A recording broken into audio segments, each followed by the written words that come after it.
السلام عليكم ورحمة الله وبركاته. إن الحمد لله نحمده ونستعينه ونستغفره ونعوذ بالله من شرور أنفسنا وسيئات أعمالنا. من يهده الله فلا مضل له ومن يضلله فلا هادي له، وأشهد أن لا إله إلا الله وحده لا شريك له، وأشهد أن محمدا عبده ورسوله. أما بعد، فأعوذ بالله من الشيطان الرجيم. إن الصلاة كانت على المؤمنين كتابا موقوتا. رب اشرح لي صدري ويسر لي أمري واحلل عقدة من لساني يفقهوا قولي. رب زدني علما رب زدني علما। সম্মানিত আজকের ক্লাসে উপস্থিত দিনপ্রেমী ভাই সকল, প্রশংসা মাত্রই সেই মহান আল্লাহ তাবারক ওয়া তাআলার জন্য, যিনি আমাদেরকে তার দাসত্ব গোলামের জন্য সৃষ্টি করেছেন, আর তিনি আমাদেরকে তার ইবাদতের, তার দাসত্বের তৌফিক দিয়েছেন। তাই আমরা সকলেই বলি আলহামদুলিল্লাহ। তারপরে আমাদের সকলের প্রাণপ্রিয় নবী করিম মুহাম্মদ মুস্তাফা সাল্লাল্লাহু আলাইহি ওয়াসাল্লাম, ওনার উপর অসংখ্য শান্তির ধারা বর্ষিত হোক, যিনার মাধ্যমে আমরা সালাতের বিধান বুঝতে পেরেছি, জানতে পেরেছি, যে সালাতের মাধ্যমে আমরা আল্লাহর কাছে চাইতে পারি। তাই আমরা সকলে তার উপরে দরুদ পাঠ করি, আল্লাহুম্মা সাল্লি আলাইহি আল্লাহুম্মা বারিক আলাইহি। আপনারা জানেন যে গত সোমবারে সালাতের বিষয়ে ধারাবাহিক ক্লাস শুরু হয়েছে, একটি পর্ব অতিক্রম করেছে। সেই পর্বে আমরা সালাতের সংজ্ঞা, শাব্দিক অর্থ এবং শরীয়তের পরিভাষায় সালাত কাকে বলে, তারপরে সালাতের গুরুত্ব, সালাতের ফজিলত, সালাতের উপকারিতা, এসব বিষয়গুলো আমরা জেনেছিলাম। আজকের পর্বে ইনশাআল্লাহ আলোচনা হবে সালাতের সময় নিয়ে, যে কোন সালাতকে কোন সময় পড়তে হবে। এ সম্পর্কে জ্ঞান অর্জন করা আমাদের জরুরি। অনেক সময় হয়তো আমরা জানি না যে জোহর সালাতের সময় কটা থেকে কত, মানে সময় কটা থেকে কটা, অথবা তার সময় কি, নির্ধারিত সময় কি, অনেকে আমরা জানি না। লোকেরা সালাত পড়ে, লোকের সাথে আমরা সালাত পড়ে নিই, নামাজ পড়ে নিই। আসর যখন পড়ে আসর পড়ে নিই, মাগরিব যখন পড়ে মাগরিব পড়ে নিই, কিন্তু আমরা নিশ্চিতভাবে জানি না যে কোন সালাতের সময় কতটা। এটা একটা বড় দুঃখজনক বিষয় যে সালাত ইসলামের একটি স্তম্ভ। যে নামাজ শাহাদাতাইনের পরে স্থান আসে, তো সেই সালাত আল্লাহ তাবারক ওয়া তাআলা সময় মতো পড়তে হবে, ওইভাবে আল্লাহ তাআলা ফরজ করেছেন।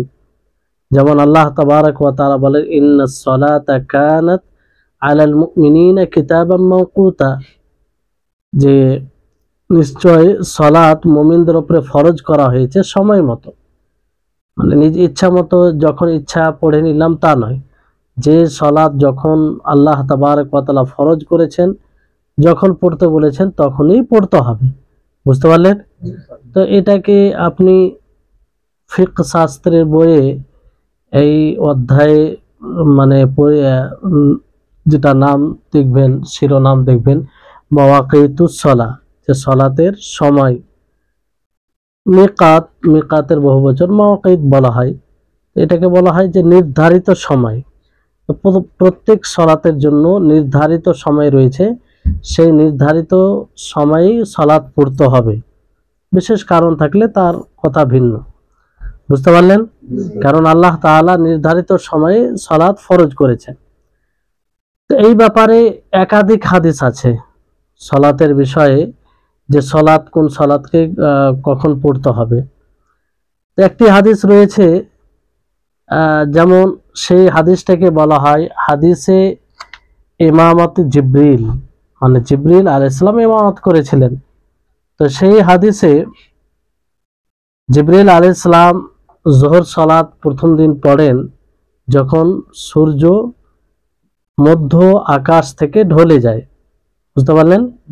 ফাসাল্লা যোহরা হিনা জালাতিশ শামস। তারপরে আসর কখন পড়েন?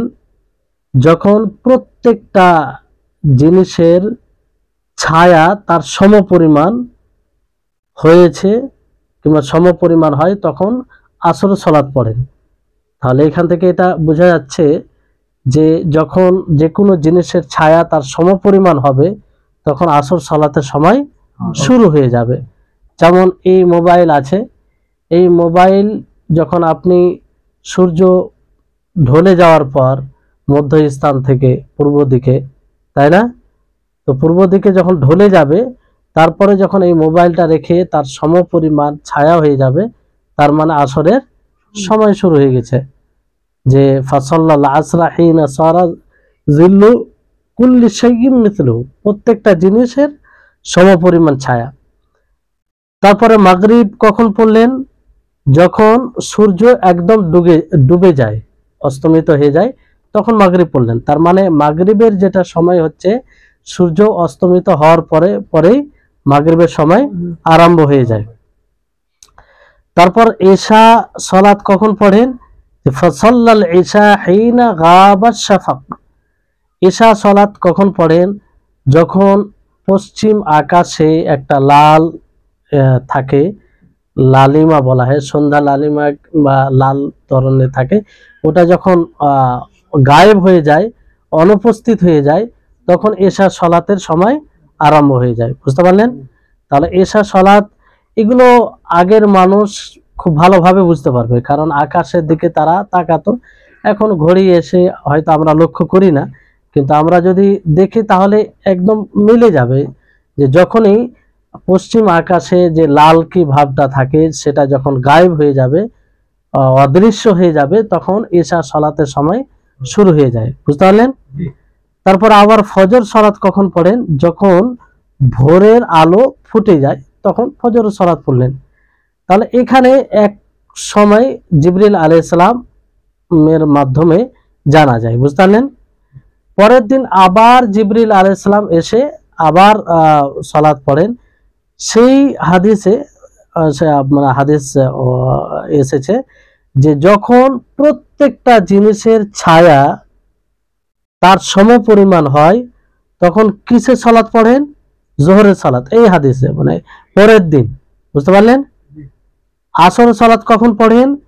প্রত্যেকটা জিনিসের ছায়া যখন তার ডবল হয়ে যায়, ডবল হয়েছে কিংবা ডবল হয় তখন আসরের সালাত পড়ে। তাহলে প্রথম দিনে একরকম আর দ্বিতীয় দিনে একরকম। প্রথম দিনে কেমন ছিল যে প্রত্যেকটা জিনিসের ছায়া তার সমপরিমাণ হলে আসর সালাত পড়েছেন, আর এখানে কি প্রত্যেকটা জিনিসের ছায়া তার ডবল হওয়ার পরে আসর সালাত পড়েছেন।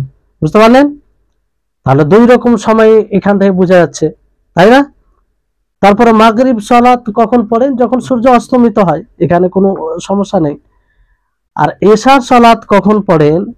এশা সালাত যখন রাত অর্ধরাত অতিক্রম করে তখন, অথবা রাত্রের প্রথম তৃতীয়াংশ যখন চলে যায় তখন এশা সালাত পড়েন। প্রথম দিনে আমরা কি বললাম যে পশ্চিম আকাশে যে লাল কি ধরনের লালিমা থাকে সেটা যখন অদৃশ্য হয়ে যায়, চলে যায়, তখন এশা সালাত বললেন। আর এইখানে কি আছে যে অর্ধ রাত অথবা প্রথম রাতের তৃতীয়াংশ চলে যাওয়ার পরে এশা সালাত পড়লেন। তাহলে এখানে আজ প্রথম দিনের এক সময়, দ্বিতীয় দিনে এক সময়। তারপরে ফজর যখন ভোর হয়ে যায় তখন পড়েন, যখন ভোর হয়ে যায় তখন ফজর সালাত পড়েন।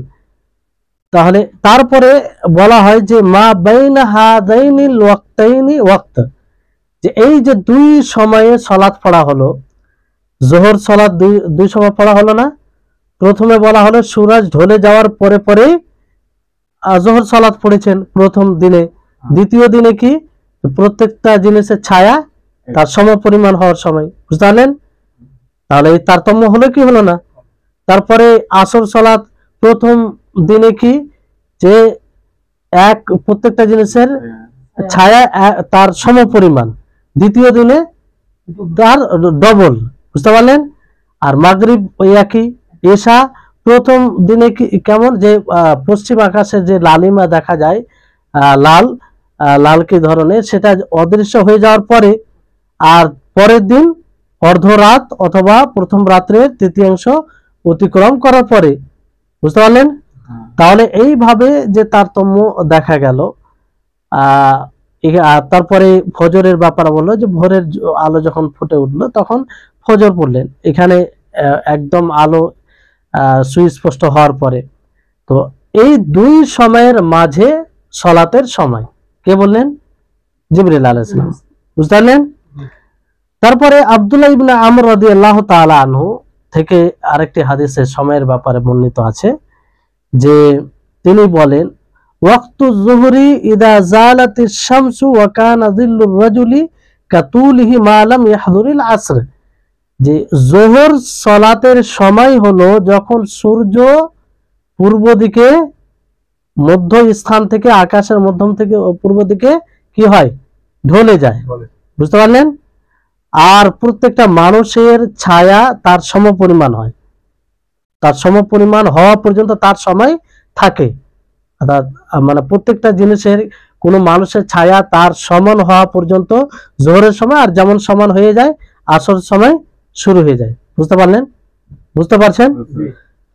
আর আসরের সময় বলছেন ওয়া ওয়াক্তুল আসরি মা লাম তাসফুরুশ শামস, যে আসরের সময় হচ্ছে যতক্ষণ পর্যন্ত সূর্যের আলো হলুদ না হয়ে যায়, একদম একদম কোন সময় হলুদ হয়ে যায় না, তো ওই পর্যন্ত আসরের সময় থাকে। তার মানে যে প্রত্যেকটা জিনিসের ছায়া তার সমপরিমাণ হওয়া থেকে নিয়ে সূর্যের আলো হলুদ হওয়া পর্যন্ত তার সময়, কার সময়? আসরের সময়, বোঝা গেল? আর মাগরিবের সালাতের সময় ওয়া ওয়াক্তু সালাতিল মাগরিবি মা লাম ইয়াগিবিশ শাফাক, মাগরিবের সময় কতক্ষণ পর্যন্ত? এই যে পশ্চিম আকাশে যে লালিমা দেখা দেয় লাল ধরনের, সেটা অদৃশ্য হওয়া পর্যন্ত। যখনই অদৃশ্য হয়ে যায় তখনই মাগরিবের সময় শেষ, এশারের সময় আরম্ভ হয়ে যায়। আর ফজরের সময় হচ্ছে মা লাম তাতলুইশ শামস, ফজর হওয়া থেকে নিয়ে সূর্য ওঠা পর্যন্ত, বুঝতে পারলেন? যখনই সূর্য উঠে যায় তখন কি করতে হবে? আল্লাহ নবী বলেন ফামসিক আনিস সালাহ, সালাত থেকে তোমরা বিরত থাকো। ফাইন্নাহা তাতলু বাইনা কারনাই শাইতান, কারণ সূর্য শয়তানের দুটি সিংহের মাঝে মানে উঠে আর কি। তো বিষয়টি হচ্ছে যে এখানেও হাদিস, এই হাদিসও নামাজের সালাতের সময় বোঝা যায়, তাই না? প্রথম হাদিসে ইমামত জিবরিল বলা হয়, ইমামতি জিবরিল, জিবরিল আলাইহিস সালাম ইমামত করেছিলেন। এর মাধ্যমে জিবরিল আলাইহিস সালাম শিক্ষা দিয়েছিলেন যে কোন সালাতের কোনটা সময়, বুঝতে পারলেন? আর আব্দুল্লাহ ইবনে বার রাহিমাহুল্লাহ তিনি বলেন যে নবী করিম মুহাম্মদ সাল্লাল্লাহু আলাইহি সাল্লামের উপরে ইসরা ঘটনার পূর্বে কোনো সালাত ফরজ ছিল না। ইসরা মেরাজ এই ঘটনার পূর্বে কোনো সালাত ফরজ ছিল না। আল্লাহ নবী রাত্রে কিয়াম করতেন নির্ধারিত কোনো রাকাত ছাড়াই, যখন যেরকম পারতেন কিয়াম করতেন, বুঝতে পারলেন? পরবর্তী সময়ে যখন ইসরা মেরাজের ঘটনা হলো তখন সালাত ফরজ করা হলো, যেটা আমরা জানি। সালাত কোথায় ফরজ হয়েছে? আসমানে, তাই না? মেরাজের ঘটনায়, বুঝতে পারলেন? এবার আসুন যে আমরা এক এক করে জানি যে কোনটা সালাতের কতটা সময়, বুঝলেন? এটা খুব গুরুত্বপূর্ণ, কারণ আপনি সময়ে যদি সালাত আদায় করেন সেটা হবে আপনার আদায়, কি হবে? আদায়, সময়ে আদায় করলেন। আর সময়ের বাইরে যখন আপনি পড়বেন সেটা হবে কাজা, কি হবে? কাজা। আর অকারণে আপনি কোন সালাতকে কাজা করতে পারেন না, জায়েজ নয় আপনার জন্য, জায়েজ নয়। এমনকি শেখ ইবনে উসাইমিন রাহিমাহুল্লাহ তিনি বলেছেন যে তার সালাতই হবে না। ইচ্ছাকৃতভাবে কেউ যদি কাজা করে, মানে তার সময় না পড়ে তার সময় অতিক্রম করে যাওয়ার পরে পড়ে, তাহলে তার সালাত হবে না, ইবনে উসাইমিন রাহিমাহুল্লাহ বলে। তো এনার একটি মত, তার মানে বিষয়টি জটিল, বুঝতে পারলেন? তো পূর্বের যে হাদিস গুলো বলা হলো, সংক্ষিপ্তভাবে পুরো হাদিস আপনাদেরকে বলিনি, মানে তার মূল অংশগুলো তুলে ধরা হয়েছে। তো সেখান থেকে যেটা স্পষ্ট হয় যে জোহর সালাতের সময় হচ্ছে সূর্য যখন মধ্য আকাশ থেকে পূর্ব দিকে ঢলে যাবে, বুঝতে পারলেন? এইভাবে যে খাড়া আছে, পূর্ব দিকে যখন ঢলে যাবে তখন কার সময় শুরু হবে? জোহর সালাতের সময় শুরু হবে। এখন আমরা সময় দেখি, যে সময় দেখে, আগে তার ঘড়ি ছিল না, হ্যাঁ, তখন এইভাবেই মানুষ দেখতো, আর এটা সহজ। আর শেষ সময় কি? জোহরের শেষ সময়, জোহর সালাতের শেষ সময় হচ্ছে যে প্রত্যেকটা জিনিসের ছায়া তার সমপরিমাণ হওয়া পর্যন্ত। এই মোবাইল আছে, এই মোবাইলের ছায়া তার বরাবর যখন হয়ে যাবে তখন জোহর সালাতের সময় শেষ, সমাপ্ত। তারপরে পরে শুরু হয়ে যাচ্ছে কার সময়? আসর সালাতের সময়। এবার বিষয়টা হচ্ছে যে এই মোবাইল ধরেন কিংবা যে কোনো জিনিস, কোনো মানুষ ধরেন, তার সমপরিমাণ ছায়া কোনটা? মানে যখন সূর্য ঢলে মধ্য আকাশ থেকে, তখন যেটুকু ছায়া হয় সেই ছায়াটুকু বাদ দিয়ে হালকা ছায়া হয় কি হয় না? হালকা হাদিসে এসেছে যে জুতোর ফিতার সমতুল্য হালকা ছায়া হয়, একদম খুব কম ছায়া হয়, সেই ছায়াটুকু বাদ দিয়ে। আর এটা বিভিন্ন দেশে বিভিন্ন রকম হয়, বুঝতে পারলেন? সেই ছায়াটুকু বাদ দিয়ে প্রত্যেকটা জিনিসের সমপরিমাণ যখন ছায়া হবে তখন তখন জোহরের সময় শেষ হয়ে যাবে, বুঝতে পারলেন? তাহলে মনে থাকবে জোহর সালাতের সময় কখন থেকে কখন। হ্যাঁ, এর মধ্যে যদি সালাত আদায় করেন তাহলে এটা হবে আপনার আদায়, সময় মতো সালাত আদায় করা হবে। ইন্নাস সালাতা কানাত আলাল মুমিনিনা কিতাবাম মাওকুতা, বুঝতে পারলেন? তারপরে আসুন, এখানে একটি বিষয় আছে যে হাদিসে আপনারাও শুনেছেন যে জোহর সালাতকে ঠান্ডা করে পড়তে হবে। কি করে পড়তে হবে? ঠান্ডা করে পড়তে হবে। মূলত প্রত্যেক সালাতকে তার প্রথম সময়ে পড়া এটা উত্তম। এটা কি উত্তম? কারণ এতে কি হয়, আল্লাহ তাবারক ওয়া তাআলার হুকুমকে, আল্লাহ তাবারক ওয়া তাআলার আদেশকে খুব দ্রুত পালন করা হয়।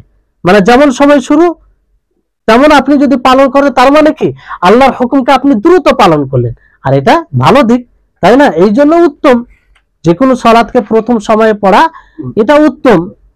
কিন্তু আর এই ক্ষেত্রে হাদিসও রয়েছে যে আব্দুল্লাহ ইবনে মাসউদ রাদিয়াল্লাহু তাআলা আনহু তিনি নবী সাল্লাল্লাহু আলাইহি সাল্লামকে জিজ্ঞাসা করেন যে আইয়ুল আমালি আহাব্বু ইলাল্লাহ, যে হে নবী, আল্লাহর নিকটে সর্বপ্রিয় আমল কি, সবচেয়ে উত্তম আমল কি? তো আল্লাহ নবী কি বলেন? আস-সালাতু আলা ওয়াক্তিহা, যে সালাতকে তার সময়ে পড়া, তার সময় পড়া। সময় জোহর সালাতকে জোহরের সময় পড়বেন, আসরের সালাতকে আসরের সময় পড়বেন, এটা কি উত্তম?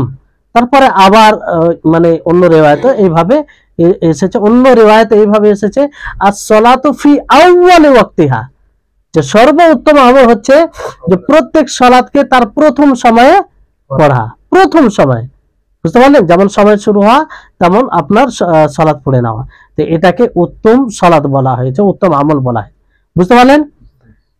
আরো হাদিস রয়েছে যে যখন সূর্য ঢলে যাবে তখন জোহরের সালাত আল্লাহ নবী পড়তেন সূর্য ঢলে যাওয়ার পরে, কিন্তু তীব্র যখন গরম হতো তখন আল্লাহ নবী একটু দেরি করতেন।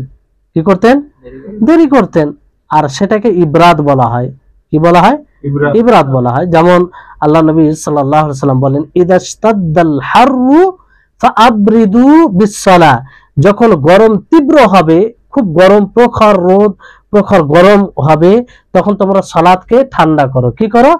ঠান্ডা করে সালাতকে পড়ো। মানে একটু যখন গরমের তাপটা কমবে, ফাইন্না শিদ্দাতাল হাররি মিন ফাইহি জাহান্নামা, কারণ এই তীব্র গরম জাহান্নামের নিঃশ্বাসের ফলাফল, সে নিঃশ্বাস ছাড়ে, এই জন্য এই গরম লাগে, বুঝতে পারলেন? তাহলে এখানে আল্লাহ নবী কি আদেশ দিলেন যে তোমরা সালাতকে ঠান্ডা করে পড়ো, তো এটা কখন? গরমের সময় হয়। কখন হয়? গরমের সময় হয়। এখানে ইবরাত বলতে এটাই যে যখন তীব্র গরম হবে তখন দেরি করে সালাতকে পড়া। কি করে? কিন্তু এতটা দেরি নয় যে তার মূল সময় চলে যাবে, না, ওর মধ্যে দেরি করে পড়া, যে সময়ে তীব্র গরম কমে যাবে, অথবা এমন সময়ে পড়বে যে সময়ে যেগুলো বড় বড় চাটান উঁচু জায়গা আছে তার ছায়া পড়বে, বিল্ডিং এর ছায়া পড়বে, যাতে মানুষ সেই ছায়া দ্বারা আসতে পারে, সে ছায়া মসজিদে আসতে পারে। বুঝতে পারলেন? তো এই যে হুকুম, এটা ওলামায়ে কেরাম, অধিকাংশ ওলামায়ে কেরাম বলেছেন যে গ্রীষ্মকালে তীব্র যখন গরম থাকবে সেই সময় দেরিতে যোহর সালাত আদায় করা এটা মুস্তাহাব। এটা কি? মুস্তাহাব। আবার অনেকেই বলেছেন যে এটা ওয়াজিব। কি বলেছেন? ওয়াজিব। কিন্তু বেশিরভাগ ওলামায়ে কেরাম মুস্তাহাব বলেছেন। বুঝতে পারলেন? তো এখান থেকে এটা স্পষ্ট হচ্ছে, কিংবা আমরা বুঝতে যেটা পারি সেটা হলো এটা যে প্রত্যেকটা জিনিসের ছায়া তার সমপরিমাণ হওয়া পর্যন্ত জোহরের সময় থাকে, জোহরের সময় থাকে। বুঝতে পারলেন? কিন্তু শীত গ্রীষ্মকালে যখন তীব্র গরম হবে তখন তার মধ্যে আমরা দেরি করে পড়তে পারি। বুঝতে পারলেন? আর মানে দেরি কতটা হবে? একদম কাছাকাছি আসরের সময় পর্যন্ত চলে যাবে, কাছাকাছি, মানে এতটা সময় চলে যাবে যে জোহর সালাত পড়বে আর আসরের সময় শুরু হয়ে যাবে, এরকম সময়ে পড়বে, মানে তা একদম কাছাকাছি হয়ে যাবে। কারণ হাদিসে ওইভাবে এসেছে যে মানে যা থেকে এটা স্পষ্ট হয়। বুঝতে পারলেন? ইবনে উসাইমিন রাহিমাহুল্লাহ তিনি বলেন এই ক্ষেত্রে যে এই বিষয়টি যারা জমাতে সালাত আদায় করবে আর যারা একাকী সালাত আদায় করবে সকলের জন্য এটা, হ্যাঁ, মহিলা পুরুষ সকলের জন্য। বুঝতে পারলেন? কারণ আল্লাহ নবী এখানে কি বলেছেন যে আম ভাবে বলেছেন ফাআবরিদু বিসসালাহ, ফাআবরিদু বিসসালাহ, যে তোমরা সালাতকে ঠান্ডা করে পড়ো। কারণ এই গরম, এই তীব্র গরম জাহান্নামের নিঃশ্বাস ছাড়া ফলাফল। তাহলে জোহরের সময় আপনাদের নিকটে স্পষ্ট হলো? একদম স্পষ্ট মনে থাকবে তো? এগুলো এর জ্ঞান থাকা উচিত। আপনি যে সারা জীবন 5 ওয়াক্ত সালাত আদায় করছি তার নির্ধারিত সময় জানে না, বড় দুঃখের বিষয় নয়? তো এর জ্ঞান থাকলে আপনি সময় মতো সালাত আদায় করবেন। অনেকেই দেখবেন সময় না জানার কারণে অযথা অকারণে সালাতকে লেট করে পড়ে, কাজা হয়ে যায়। আর অকারণে যদি কাজা হয় তো গুনাহগার হবে কি হবে না? গুনাহগার হবে। তারপরে আসুন এবার আসরের সালাতের সময়। কিসের সালাতের সময়? আসর নামাজের সময়। আসর নামাজের সময় শুরু হয় যখন প্রত্যেকটা জিনিসের ছায়া তার সমপরিমাণ হয়। আর এই ছায়া সূর্য ঢলে যাওয়ার সময় যে ছায়াটা হয় হালকা, সেটা বাদ দিয়ে প্রত্যেকটা জিনিসের ছায়া তার সমপরিমাণ হলে তখন কি আসর সময় শুরু হয়। মানে প্রত্যেকটা জিনিসের ছায়া বলতে এক কথায় এটা বলতে পারেন যে যে কোনো জিনিসকে আপনি দাঁড় করাবেন তার ছায়া তার সমপরিমাণ হলে কি আসরের সময় শুরু হয়ে যাবে। বুঝতে পারলেন? মানে সেই সময়টাকে নিয়ে আর শেষ কবে হয়? শেষ কবে হয় এই নিয়ে কয়েকটি হাদিস আছে। যেমন আপনারা প্রথমে শুনলেন জিবরিল আলাইহিস সালাম 2 দিনের তারতম্য ছিল, তাই না? তো প্রথম হাদিস থেকে যেটা বোঝা যায় যে আসরের সালাত সময় থাকে প্রত্যেকটা জিনিসের ছায়ার, মানে প্রত্যেকটা জিনিসের ছায়া ডবল হওয়া পর্যন্ত, তাই না? আর অন্য হাদিসে বোঝা যায় যে প্রত্যেকটা জিনিসের ছায়া ডবল যখন হবে তখন আসরের সালাত শুরু হবে, এক হাদিসে বোঝা যায়, তাই না? আর আরেক হাদিস থেকে বোঝা যায় যে আসরের সালাত তখন পর্যন্ত থাকবে যখন পর্যন্ত মানে যতক্ষণ সূর্যের আলো হলুদ না হয়ে যায়। কি না হয়ে যায়? হলুদ না হয়ে যায়। মানে এটার মানে তারতম্য কিসে? আসরের সালাত শেষ হওয়ার সময়। যে কোনো হাদিসে আছে যে প্রত্যেকটা জিনিসের ছায়া ডবল হবে তখন, কোন হাদিসে আছে যে যখন সূর্যের আলো হলুদ হয়ে যাবে। বুঝতে পারছেন? আর আরেক হাদিসে আছে যখন কোন মানুষ এক রাকাত সমতুল্য মাগরিবের পূর্বে সময় পাবে, সেটা তার শেষ সময়। বুঝতে পারলেন? হাদিসে আছে মান আদরাকা রাকাতাম মিনাল আসরি ক্বাবলা আন তাগরুবা শামস ফাকাদ আদরাকাল আসর, যে ব্যক্তি আসরের একটি রাকাত পেয়ে যাবে সূর্য অস্তমিত হওয়ার পূর্বে, সে আসরের সালাতকে পেয়ে যায়। তাই এক রাকাত সমতুল্য মানে ওই সময়টা যদি পায় তাহলে সে আসর সালাতকে পেয়ে যায়। তো এই হাদিস থেকে মানে শেষ সময় কয়েকটা সময় বোঝা যাচ্ছে, তাই না? তো এই সমস্ত হাদিসকে একত্রিত করে আসরের সময়ে ব্যাপারে পাঁচ রকম 5 ভাগ করা হয়েছে, কিংবা 5 রকম কথা বলেছেন ওলামায়ে কেরাম। যে একটা ফজিলতের সময় মানে উত্তম সময়, একটা ইখতিয়ারের সময়, আর একটা হচ্ছে জায়েজের সময় যেখানে পড়তে পারে সে সময় কোনো অপছন্দনীয় বিষয় নয়, আর একটা হচ্ছে জায়েজ কিন্তু অপছন্দের সাথে, জায়েজ কিন্তু অপছন্দের সাথে, আর একটা হচ্ছে কোনো ওযর থাকলে, কোনো শরীয়ত সম্মত কারণ থাকলে সে সময় পড়া যাবে। বুঝতে পারলেন? এবার ফজিলতের সময় কোনটা?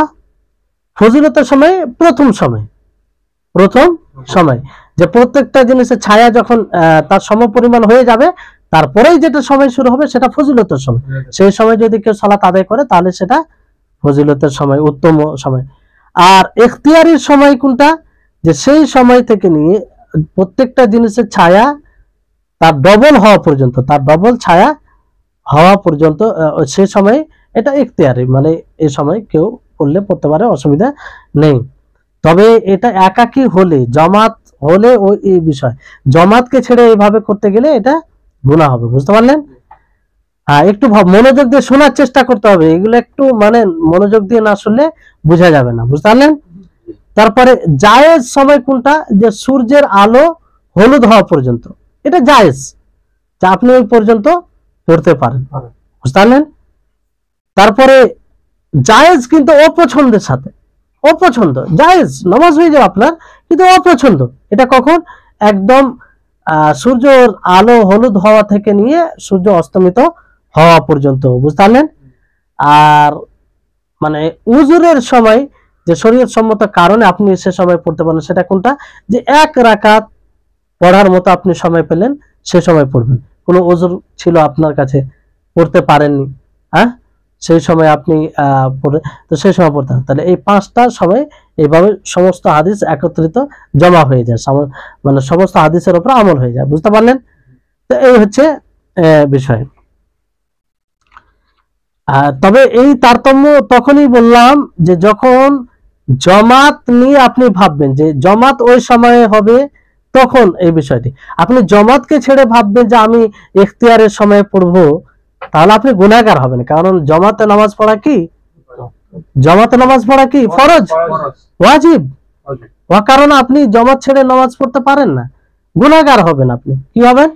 গুনাহগার হবেন। আর এই ব্যাপারে তো আপনারা হাদিস শুনেছেন। পরে জামাত হয় সেটা উত্তম, একাকী পড়া থেকে উত্তম, কিন্তু ইচ্ছাকৃত ভাবে কেউ যদি জামাত ছেড়ে পড়ে তাহলে গুনাহগার হবে।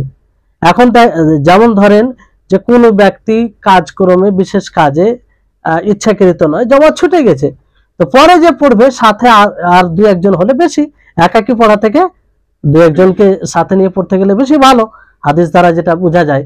বুঝতে পারলেন? এবার কেউ যদি ইচ্ছা করে মানে জামাত ছেড়ে আরো 3-4জনকে উপস্থিত করে সালাত পড়ে, তাহলে সে গুনাহগার হবে না? গুনাহগার হবে জামাতে। তারপরে বিষয়টি হচ্ছে যে যদি কোনো ব্যক্তি মানে অলস হয়ে জামাত ছেড়ে দেরি করে সালাত আদায় করে, তো সেই সালাতের ব্যাপারে নবী করিম মুহাম্মদ সাল্লাল্লাহু আলাইহি ওয়াসাল্লাম কি বলেছেন? যে তিলকা সালাতুল মুনাফিক, যে এটা মুনাফিকিনদের সালাত, মুনাফিকিনদের নামাজ। তারা কি করে? সূর্যের দিকে তাকিয়ে থাকে, সূর্যের দিকে তাকিয়ে থাকে।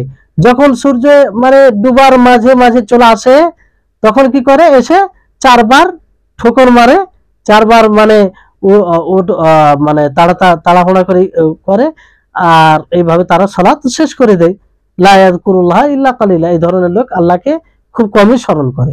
বুঝতে পারলেন? এই ধরনের লোক আছে কি নেই? বসে থাকবে, দেরিতে সালাত আদায় করবে। বুঝতে পারলেন?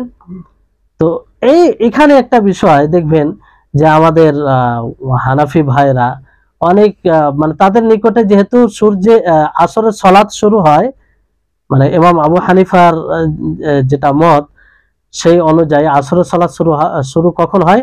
প্রত্যেকটা জিনিসের ছায়া যখন ডবল হয় তখন আসর সালাতের সময় শুরু হয়। কিন্তু আমরা সব রকম হাদিসকে যখন একত্রিত করব তখন এটা স্পষ্ট হবে যে উত্তম যেটা হকের কাছাকাছি সেটা কি, যে প্রত্যেকটা জিনিসের ছায়া এক এক সম পরিমাণ হবে তখন। কারণ যে সাহাবায়ে কেরাম আসর সালাত পড়ে মদিনার অন্যান্য জায়গায় যেতেন, দূর দূর 2 মাইল 3 মাইল চলে যেতেন, আর সূর্যের আলো একদম ঝকঝকে থাকতো। তো এটা কখন সম্ভব? যখন প্রত্যেকটা জিনিসের ছায়া তার সম পরিমাণ হওয়ার পরে পড়বে তখন সম্ভব এটা। আর যদি ডবল প্রত্যেকটা জিনিসের ছায়া ডবল হওয়ার পরে পড়ে যেত তাহলে এটা সম্ভব? সূর্যের আলো এমনিতেই কম হয়ে যাবে, বুঝতে পারলেন? এইভাবে অনেক মানে হাদিস দ্বারা এটা স্পষ্ট হয়, বুঝতে পারলেন? তো বিষয়টা হচ্ছে আমাদেরকে নিরপেক্ষ ভাবে ভাবতে হবে। আইম্মাগণ তিনারা যেটা বুঝেছেন বলেছেন, আর ওনারাই তো বলেছেন যে আমার কথা আমার ফতোয়া যখন তোমরা হাদিস বিরোধী দেখবে তখন আমার কথাকে ছুঁড়ে ফেলবে। ইদা সাহাল হাদিস ফাহুয়া মাযহাবি, যে বিশুদ্ধ হাদিসটাই আমার মাযহাব, বিশুদ্ধ হাদিসটাই আমার মাসলাক। কিন্তু পরবর্তী ভাইয়েরা এগুলো অন্ধত্ব দেখাচ্ছে যে না আমার ইমাম বলেছেন, আমার মাসলাকের ইমাম আলেম বলেছেন, তো আমি এটাকে ছাড়তে। এটা অন্ধত্ব ছাড়া কিছু না, বরং তাদের বিরোধিতা করছে, ইমাম গণের বিরোধিতা তারা করে। এই ক্ষেত্রে যারা নিরপেক্ষ ভাবে তাদের কথাকে নেই, ইমাম শাফি, ইমাম মালিক, ইমাম আহমদ বিন হাম্বল, তারপরে ইমাম আহমদ বিন হাম্বল, এই যে 4 জন প্রখ্যাত আইম্মা রয়েছেন, এনাদের নিরপেক্ষ ভাবে কথাকে নেওয়া, যার কথা সঠিক হবে, যার কথা কোরআন হাদিসের নিকটবর্তী হবে, তার কথাকে নিয়ে নেওয়াটাই তাদের শ্রদ্ধা এবং তাদের পরিপূর্ণ মানহাজের অনুসরণ করা, বুঝতে পারলেন? তো মানুষ আজকে বুঝে না, ফলে হয়তো আবেগের এতে বুঝতে চায় না। যাই হোক, আল্লাহ তাআলা যেন সঠিক বুঝদান করে সকলকে। তাহলে এই বিষয়টি হচ্ছে যে ইমাম শাওকানি রাহিমাহুল্লাহ তিনি এই কথাই বলেন যে সালাত, আসরের সালাত পড়ে 2 মাইল 3 মাইল চলে যেতেন আর সূর্যের আলো একদম জীবিত থাকতো, মানে ঝকঝক করতো। তা এটা কখন সম্ভব? এই প্রত্যেকটা জিনিসের ছায়া সম পরিমাণ হওয়ার পরে পড়লে, আর ডবল হওয়ার পরে পড়লে এটা সম্ভব? 2 মাইল যাওয়ার পরে সূর্য ডোবার সময় হয়ে যাবে, বুঝতে পারলেন? তো এই হচ্ছে বিষয়। তারপরে এই আসর সালাতের ব্যাপারে বিশেষভাবে হাদিসে এসেছে মান তারাকা সালাতাল আসরি ফাকাদ হাবিতা আমালু, যে ব্যক্তি আসর সালাত ত্যাগ করবে তার আমল বিনষ্ট হবে, তার আমল বিনষ্ট হবে। আর এই হাদিসে আল্লাহ তাআলা নবী করিম মুহাম্মদ সাল্লাল্লাহু আলাইহি ওয়াসাল্লাম তাড়াতাড়ি আসরের সালাতকে পড়তে বলেছেন, বুঝতে পারলেন? আর সলাতুল ওস্তা বলতে আসরের সালাতকে বলা হয়েছে। কোন সালাতকে? আসরের সালাতকে। যদিও দ্বিমত আছে, কিন্তু উত্তম যেটা মত প্রাধান্য, যেটাকে প্রাধান্য দেওয়া যায় সেটা হচ্ছে আসরের সালাত, বুঝতে পারলেন? আর এই আসর সালাতের ব্যাপারে নবী করিম মুহাম্মদ সাল্লাল্লাহু আলাইহি ওয়াসাল্লাম আহজাব যুদ্ধ আপনারা এখনো পড়েননি না? যা গাজওয়া খান্দাক, গাজওয়া আহজাব, এটা এখনো পড়েননি, ইনশাআল্লাহ পড়বেন আপনারা, এর পরে পরেই হয়তো আসবে। তো সেই সময় মক্কার মুশরিকরা যাদের সাথে যুদ্ধ হচ্ছিল তারা আল্লাহর নবীকে আসর সালাত থেকে গাফিল করে দিয়েছিল। কি করে দিয়েছিল? গাফিল করে দিয়েছিল। ফলে আল্লাহ নবী কি বলেছিলেন? মালা আল্লাহু কুবুরাহুম ওয়া বুয়ুতাহুম নারান কামা শাগালুনা আনিস সালাতিল উস্তা হাত্তা গাবাতিশ শামসু, যে আল্লাহ তাআলা তাদের কবরকে, তাদের বাড়ি ঘরকে আগুন দিয়ে যেন পরিপূর্ণ করে দেয়। কেন? তারা আমাদেরকে আসরের সালাত থেকে ব্যস্ত করে দিয়েছে। কি করে দিয়েছে? ব্যস্ত করে দিয়েছে, এমনকি সূর্য অস্তমিত হয়ে গেছে। তো তাদের কারণে আল্লাহ নবী আসরের সালাতকে ঠিক সময়ে, অর্থাৎ তার সময়ে পড়তে পারেনি। এই জন্য আল্লাহ নবী তাদের জন্য কি করলেন? বদদোয়া করলেন। তাহলে বিষয়টি মানে সালাত, এতে সময়ে সালাত পড়াটা কত গুরুত্বপূর্ণ। তারপরে মাগরিব সালাতের সময় বলে আজকের ক্লাস শেষ হবে ইনশাআল্লাহ। মাগরিব সালাতের সময়, আসরের সালাত বুঝতে পারলেন? মনে থাকবে তো ইনশাআল্লাহ। মাগরিব সালাতের সময় কখন শুরু হয়? এটা সহজ বিষয়। সূর্য অস্তমিত হওয়ার পরে মাগরিব সালাতের সময় শুরু হয়ে যায়। সূর্য অস্তমিত হলো, নিশ্চিতভাবে জানলেন মাগরিবের সালাতের সময় শুরু হয়ে গেল। থাকে কতক্ষণ পর্যন্ত? এই যে পশ্চিম আকাশে যে শাফাক বলা হয়, লালকে ধরনের এক রেখা কিংবা ওই রকম আকাশে দেখতে পাবেন, সেইটা থাকা পর্যন্ত। সেটা যখন গায়েব হয়ে যায়, মানে আমরা যখন দেখতে পাবো না, তখনই এশা সালাতের সময় শুরু হয়ে যায় আর মাগরিব সালাতের সময় শেষ হয়ে যায়। বুঝতে পারলেন? আল্লাহ নবী মুহাম্মদ সাল্লাল্লাহু আলাইহি ওয়াসাল্লাম কি বলেন? ওয়াক্তু সালাতিল মাগরিবি ইযা গাবাতিশ শামস, যে মাগরিব সালাতের সময় যখন সূর্য অস্তমিত হয় তখন শুরু হয়। বুঝতে পারলেন?